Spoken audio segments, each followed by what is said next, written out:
All right, so the last topic that I want to discuss is related to your new build sales staff or your realtor. Now, let's just, I guess, throw out the traditional disclaimer that us realtors have to put in there. This is not intended to solicit properties currently available for sale. However, I am also going to say I am a real estate agent, and hey, this is to solicit properties that you don't currently have for sale with another realtor. So now that that's out of the way, let's talk about a couple of ideas here. So where this maybe gets interesting is we've sent you a few videos talking about some different ideas related to floor plans, demographic shifts, how to leverage your past clients, your database, your old leads, your vendor partners through the Lacorum program. And then we've also talked about things like understanding mortgage rates and buying down mortgage rates. Now, why I wanted to have this video last is because all of those previous videos kind of tie into what is your sales team doing. Now, I understand some builders are fully quite capable and enjoy doing sales on their own, and that's fantastic. There's nothing wrong with that. After, at the end of the day, it's your product. You know the most about it. So what I'm going to dive into is a few different ideas here, and one is something that we're going to start offering, which is essentially a form of or a means of builders getting onto the MLS with minimal costs, but as well with minimal costs comes a different style of service where our services are scaled back. So if that's something you're interested in or want to talk about, please feel free to reach out. You can shoot me an email, send me a text, whatever works for you.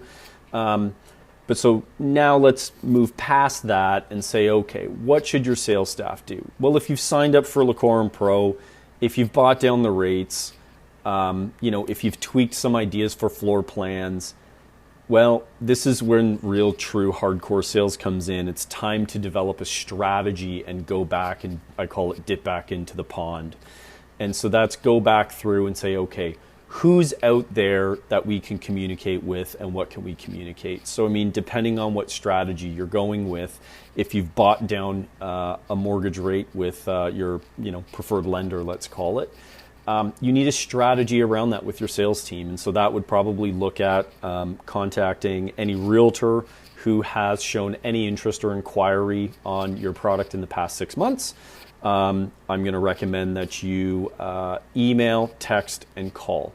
Now, when you send an email and you're buying down the rate, I think the important piece there is actually also giving a very general description of, hey, if you're getting this rate versus our rate, what does this look like? I know in the previous email or the previous email and video, we gave an example that showed a savings of over $600. Now, these things, again, it seems like it's minimal, but we never know what that buyer's scenario looks like. Not everybody's buying cash. The world is very different now. So developing that strategy and that follow-up, where it is also, again, they are getting materials, they are getting emails, where you can also then monitor through things like Google Analytics to see whether or not people are actually going to, let's say, a blog post that you maybe create about this, or monitoring the open rate of that email that's sent.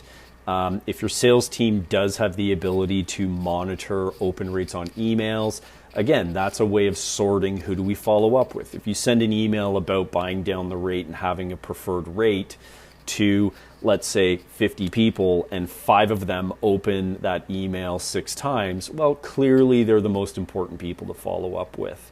The other thing there is then maybe having true, I'm going to say call it like a true heart-to-heart with your sales team and saying, laying out the expectations. I mean, I think, depending on the level of service you get and what you're paying for, yeah, maybe sometimes just getting on the MLS is all you want. But when you hire a sales team, having a strategy there of what does it look like, how are we doing our follow-up, and what is the expectation? Is the expectation open houses with reports at the end of the day? What other marketing initiatives are the people doing?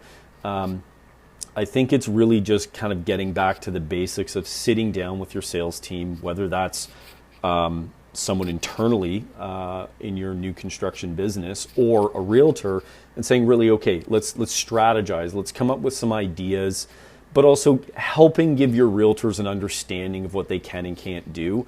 It is your business.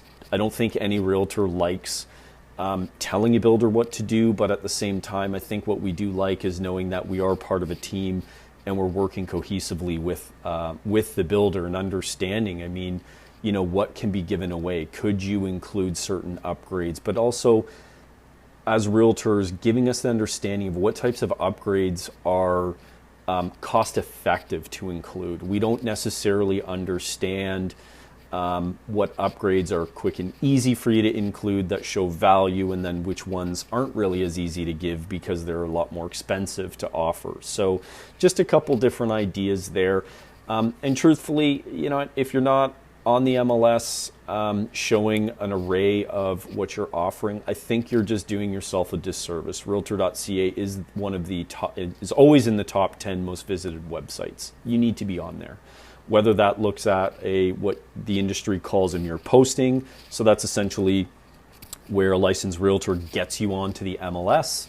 You know, maybe then from there, the realtor, they finesse the leads, or maybe they do like a flow through and they send any leads and inquiries directly to the builder to deal with.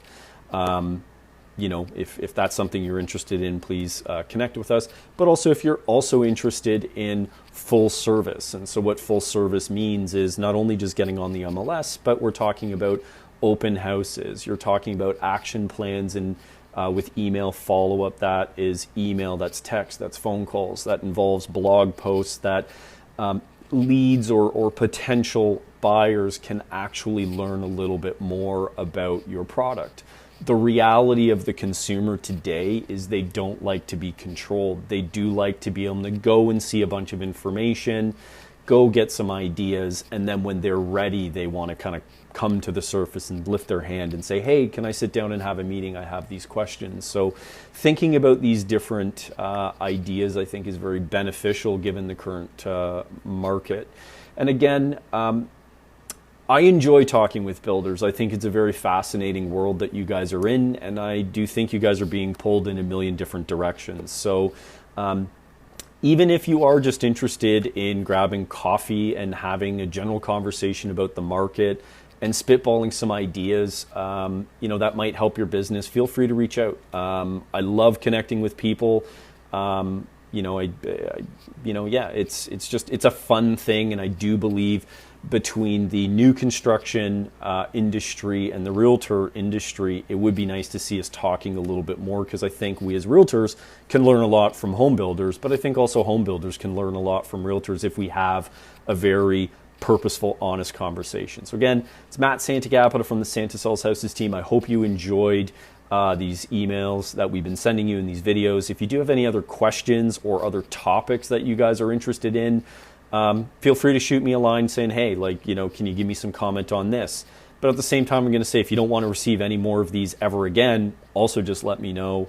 I'm more than happy to remove you from our distribution list. After all, I don't want to annoy you if this is not what you want to get. So anyways, happy building, guys.